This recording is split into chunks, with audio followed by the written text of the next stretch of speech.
I was going to do it again. Clap. Here we go.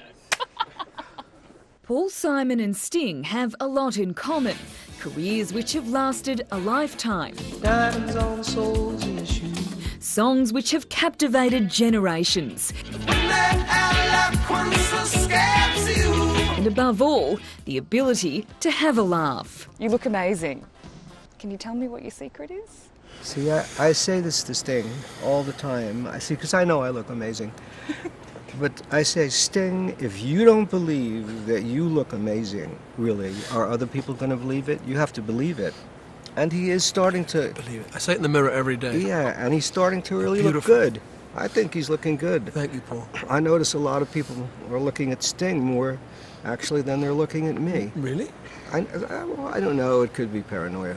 No, I would not give you false hope on this strange and mournful day. How did it all begin? How did you meet? And how long ago? Oh, well, really a long time ago. We've known each other a long time. We lived in the same building for 20 years in New York. Paul lived upstairs. And I knew he was a songwriter, but he would keep borrowing things like sugar and Right, milk. lyrics. Like, things like that. And we'd meet in the elevator and play each other music, and we have a lot in common.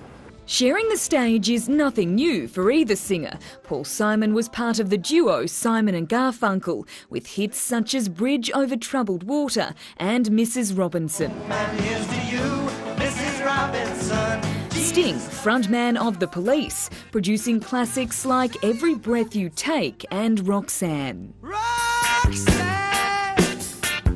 you don't have to wear that dress tonight. By chance or perhaps fate, the performers were teamed up for a duo at a charity event last year, and they hit it off, deciding to do a tour together. It's quite a unique idea. You know, I've seen tours where people, share the bill, but we're actually weaving my show and his together to create something that's quite unique. And I don't know what's going to happen next. We almost know what's going to happen next.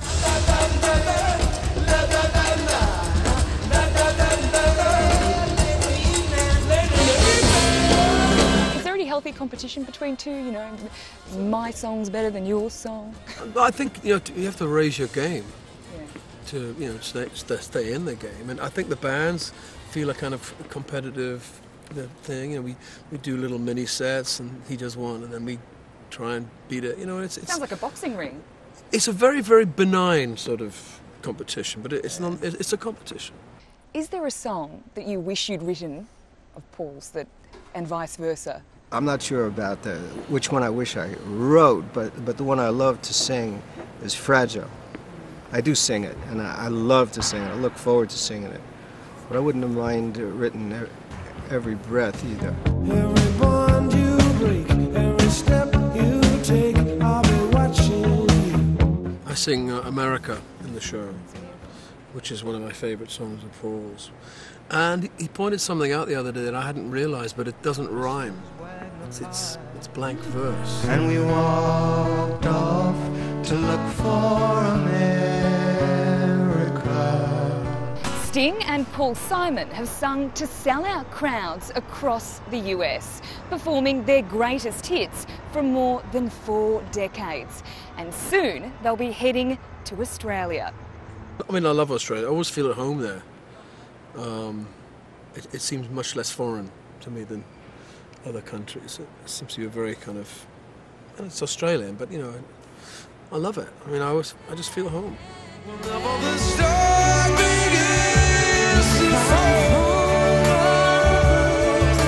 And on every tour, Sting takes a piece of Australia with him. I love that feeling of singing with him and feeling like my voice becomes part of his.